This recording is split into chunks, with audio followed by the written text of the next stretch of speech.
नमस्कार दोस्तों, YouTube channel में आप सभी का एक बार फिर से स्वागत है। पे मैनेजर से रिलेटेड ट्रेनिंग सेशन में आज मैं आपको जो सैलरी से रिलेटेड इशू आ रहे हैं ऑटो प्रोसेस में, मैं उनके बारे में कुछ आपको अपडेट करने जा रहा हूं। हाल ही में जो अपडेशंस किया गया है उसके बाद में कुछ एरर जो है वीडियो लॉगिन के अंदर शो हो रही है, जिसके बाद सैलरी प्रोसेस नहीं हो रही है। वो एरर क्यों आ रही है और उसका कैसे आपको सॉल्यूशन करना है वीडियो लेवल पर, जिसके बाद जिनके ये इशू आ रहा है सैलरी से रिलेटेड वो इशू दूर हो और सैलरी प्रोसेस हो। डेजिग्नेशन से रिलेटेड फाइनेंस का एक ऑर्डर था, जिसके बाद में पे मैनेजर पर यह अपडेट किया गया था कि आपको जितनी पोस्ट के आपके आईएफएमएस बजट के अंदर अलॉट की गई है आपके हेड ऑफ डिपार्टमेंट के द्वारा, पर्टिकुलर उस बजट हेड में उतने एम्प्लॉय की सैलरी अगर पे मैनेजर पर बन रही है तो आपकी सैलरी में कोई दिक्कत जो है, किसी भी तरीके का कोई एरर डेजिग्नेशन से रिलेटेड नहीं आएगा।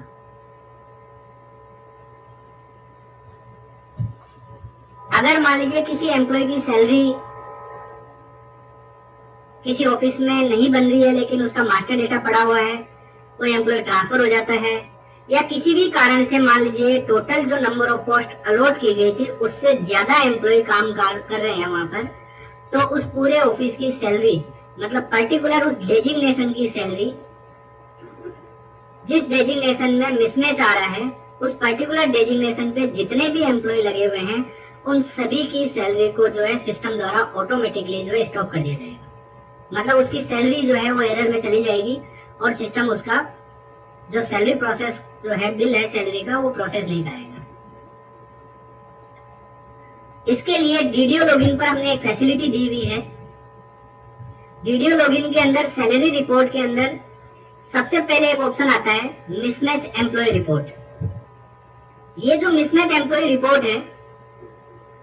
एम्प्लॉय से रिलेटेड किसी भी तरीके की मास्टर डेटा में या किसी दूसरे उसके अलाउंस या डिडक्शन में कोई भी एरर होती है तो हम वीडियो को यहाँ पर ये एक मैसेज दिखाते हैं कि आपके इस एम्प्लॉय की सैलरी इस वजह से नहीं बन रही है। पहली रिपोर्ट ये है मिसमैच एम्प्लॉय रिपोर्ट, और इसके अलावा एक दूसरी रिपोर्ट दी गई है डेजिग्नेशन एम्प्लॉय रिपोर्ट। यही सैलरी रिपोर्ट के अंदर है डेजिग्नेशन एम्प्लॉय रिपोर्ट। इस डेजिग्नेशन मिसमैच रिपोर्ट, इस डेजिग्नेशन मिसमैच रिपोर्ट के अंदर आपको वो सारे एम्प्लॉइज दिखेंगे जो उस पोस्ट पर, मान लीजिए कोई भी आपको पोस्ट अलॉट है और वहां पर नंबर ऑफ पोस्ट जैसे 10 आपको अलॉट की गई है और वहां टोटल जो एम्प्लॉय है वो ज्यादा है, एक या दो एम्प्लॉय आपके वहां पर एक्स्ट्रा लगे हुए हैं, तो वो सारे के सारे एम्प्लॉय जो है आपके इस डेजिग्नेशन मिसमैच रिपोर्ट में आ जाएंगे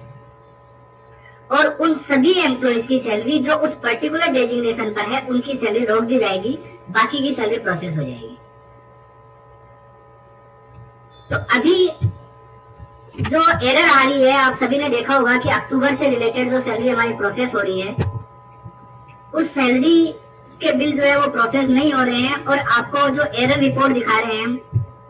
जो मैंने आपको एरर रिपोर्ट बताई थी पहली मिसमैच एम्प्लॉय रिपोर्ट, इस मिसमैच एम्प्लॉय रिपोर्ट में जब आप अक्टूबर सेलेक्ट करके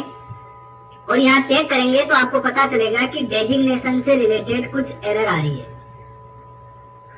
इसका मतलब यह है कि आपके ऑफिस में उस पर्टिकुलर ग्रुप में जो आपने ग्रुप सेलेक्ट किया है और जो एम्प्लॉय आपके यहाँ पर आ रहे हैं उन एम्प्लॉयज के डेजिग्नेशन से रिलेटेड कोई ना कोई एरर है जिसको आपको वीडियो लेवल पर रिजोल्व करना पड़ेगा। उसके बाद ही आप उनकी सैलरी प्रोसेस करा सकते हैं। अब जो मैंने आपको दूसरी रिपोर्ट बताई है सैलरी रिपोर्ट के अंदर डेजिग्नेशन मिसमैच रिपोर्ट, जब आप उस पे जाएंगे तो यहाँ पर हमने एक ऑप्शन दिया हुआ है, आपके ऑफिस का नाम आ जाएगा और आप सबमिट पे क्लिक करेंगे। सबमिट पे क्लिक करने के बाद आपको एक रिपोर्ट जनरेट करके देगा सिस्टम, और वो रिपोर्ट कुछ इस तरीके से आपके सामने आएगी। अब यहाँ पर मैं आपको इस रिपोर्ट को थोड़ा सा क्लियर कर रहा हूं ताकि दिक्कत ना हो आपको समझने में भी, और आपके जो सैलरी प्रोसेस होते हैं, बिल जो प्रोसेस होते हैं, उन बिलों के अंदर किसी भी तरीके की कोई दिक्कत नहीं हो। आपने यहाँ पर जैसे ही क्लिक किया और ये रिपोर्ट आपके सामने आई, अब आपको इस रिपोर्ट को समझना है कि यहाँ पर सबसे पहले जो कॉलम आ रहा है वो आ रहा है नंबर ऑफ पोस्ट। ये जो नंबर ऑफ पोस्ट का मतलब है कि आपका आईएफएमएस बजट, जो हमारा बजट पोर्टल चलता है, उसमें आपके हेड ऑफ डिपार्टमेंट या बजट कंट्रोलिंग ऑफिसर जो भी है, जो आपको बजट अलॉट करते हैं, या आपके हेड ऑफ डिपार्टमेंट जो भी है,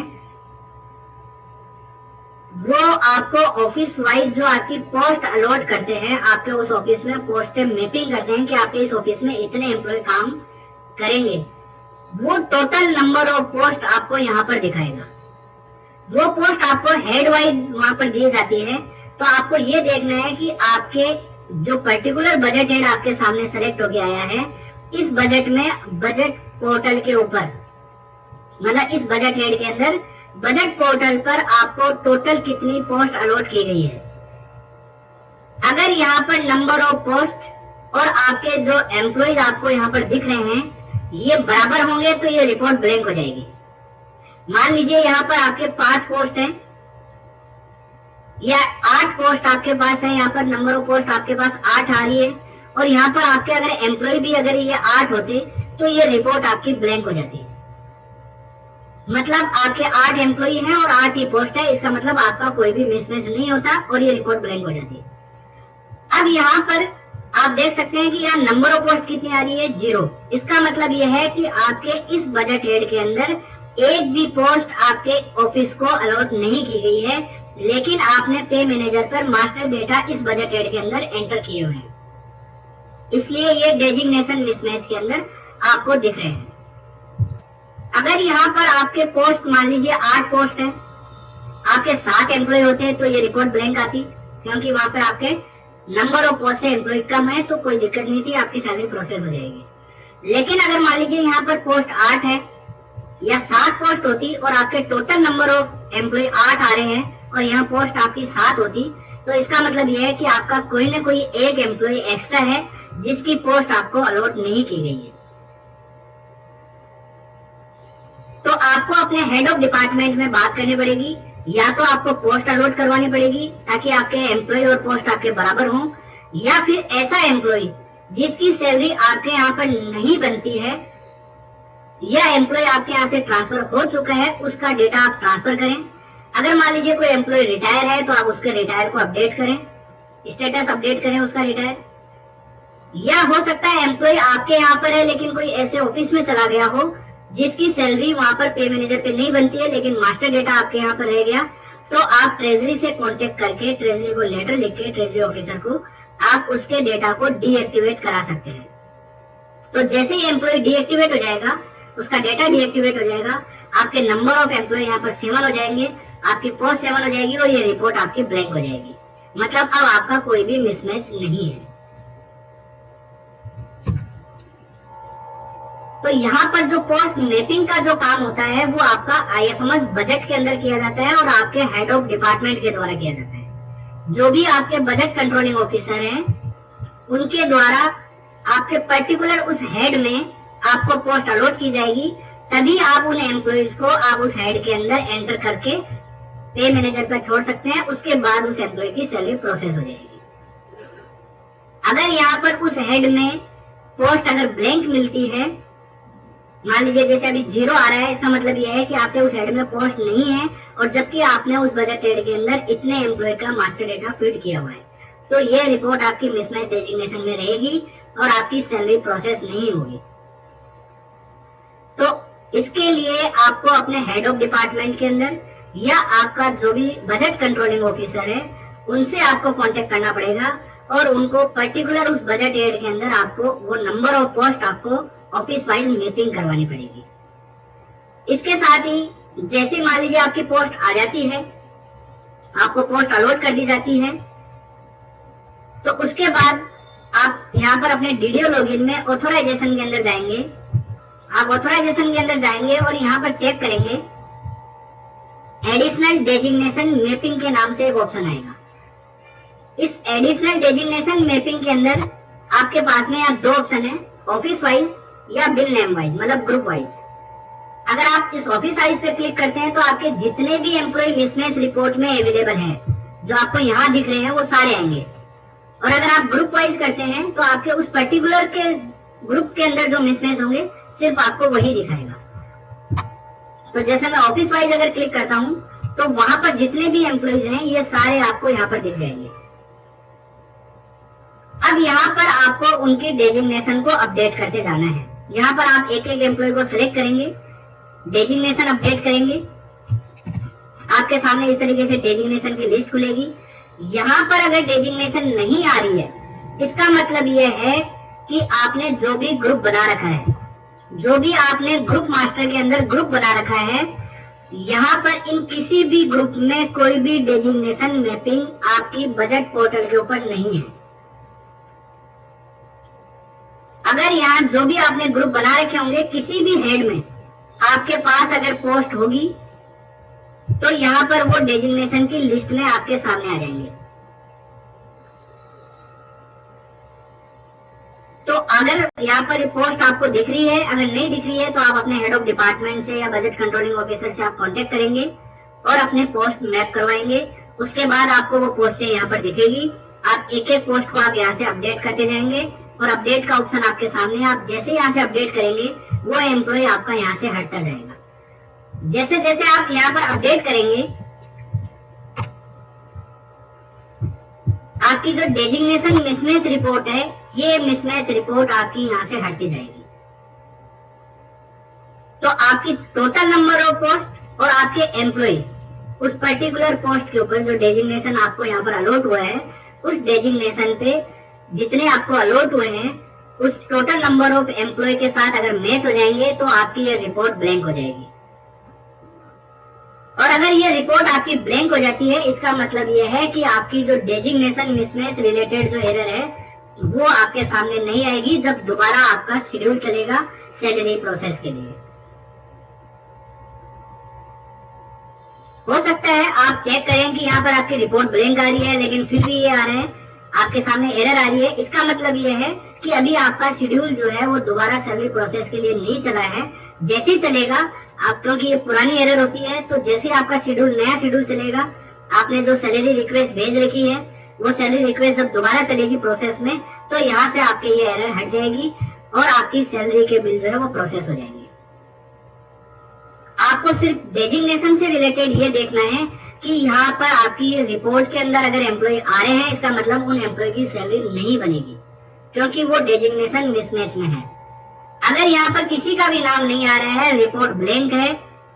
या हो सकता है ऐसे एम्प्लॉय के आ रहे हो जिसका आपको सैलरी नहीं बनानी है, तो बाकी लोगों की सैलरी आपकी प्रोसेस हो जाएगी। अगर आपने अदर सैलरी रिक्वेस्ट में एंट्री डाल रखी है या अभी फिलहाल आज जो है 27 तारीख तो जो है शेड्यूल ऑटो सैलरी प्रोसेस, क्योंकि दीपावली के कारण और वर्किंग डे के कारण जो है आज 27 तारीख को लास्ट जो है वो शेड्यूल चलेगा, उसमें जो है आपकी सैलरी ऑटो प्रोसेस हो जाएगी। अगर नहीं होती है तो फिर आपको अदर सैलरी रिक्वेस्ट में भी आप एंट्री कर सकते हैं। आप अदर सैलरी रिक्वेस्ट में एंट्री करके जब छोड़ देंगे, शेड्यूल जब चलेगा तो आपके अगर वहां पे रिपोर्ट ब्लैंक है तो आपकी सैलरी के बिल प्रोसेस हो जाएंगे। तो ये आप ध्यान रखें, जो डेजिग्नेशन मिसमैच रिपोर्ट